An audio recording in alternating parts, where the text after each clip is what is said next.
So what is the difference between a funnel and a website? Well, it is very simple. The website itself, the idea there is that you have a navigation and navigate people throughout the different pages throughout the design so they can find the information they need. And the funnel, the flow is from one page to another, to another, to another, to follow a specific flow that you want to get the people to go from. And the funnel has a global header, which is the navigation, obviously very important, and a global footer. And also in the website, you can have a blog, you can have a portfolio, and that's about it. Obviously the e-commerce and stuff like that, but these are all the same thing for funnels.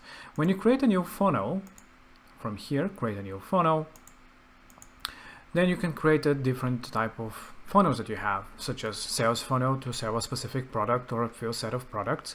And again, the idea there is to have the flow to get people from step 1 to step 2 to step 3, whatever the type of funnel it is. You can also create a home funnel, just like a normal website, but in the form of a funnel. So let's say this one, it comes with 3 pages.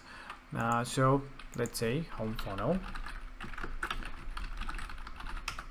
and just create a funnel like this. The funnel itself now is just like a normal website, but the only difference is that you don't have the global header on top and on the bottom, just like a normal website.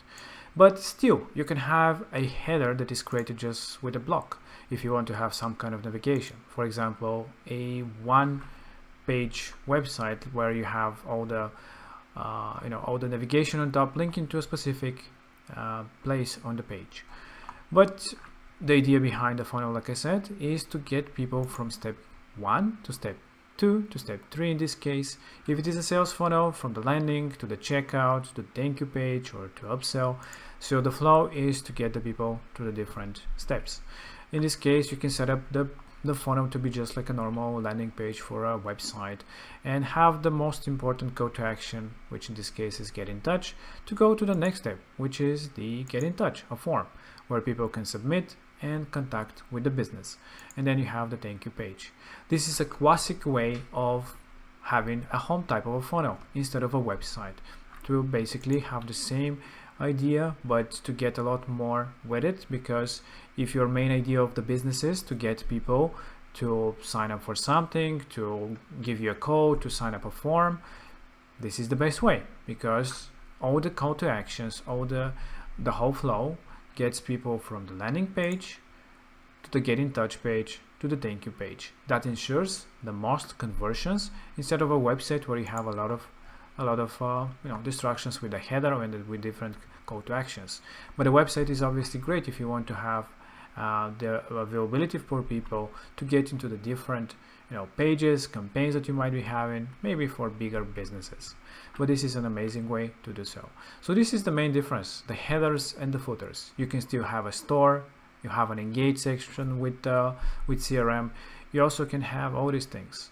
And of course you don't have a block, because the block is part of the website. It is a characteristic of a website, not of a funnel, where the funnel obviously needs the flow. And of course, a funnel can in many cases be a lot better than a website for a business, because you can do the A/B testing, you get better conversion rates, which the business obviously needs. If it is a sales funnel, you can do A/B testing on top of the one-click upsells and downsells. So let's say that we build a funnel, I don't know, for a clock,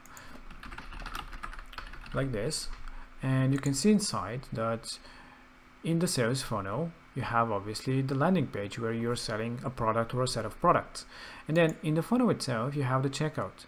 There you can add another step, which is the one-click upsell and downsell, something that you cannot do usually with a normal website, but here you have this opportunity on top of the A/B testing, the conversion tracking, the audio analytics. And this is such an amazing way, and you can do for many funnels for you and for other customers that you might have. And you can add any type of steps into your funnels, connect the domain, and just like a normal website, have all these amazing things, integrations, CRM, e-commerce, but for a specific campaign or specific type of thing that you want to promote. So this is the main difference between the funnels and the websites. In many cases, the funnels can be a lot better for a business. So explore what kind of needs you have your business or your customers to make sure that you create the best website or the best funnel for their needs.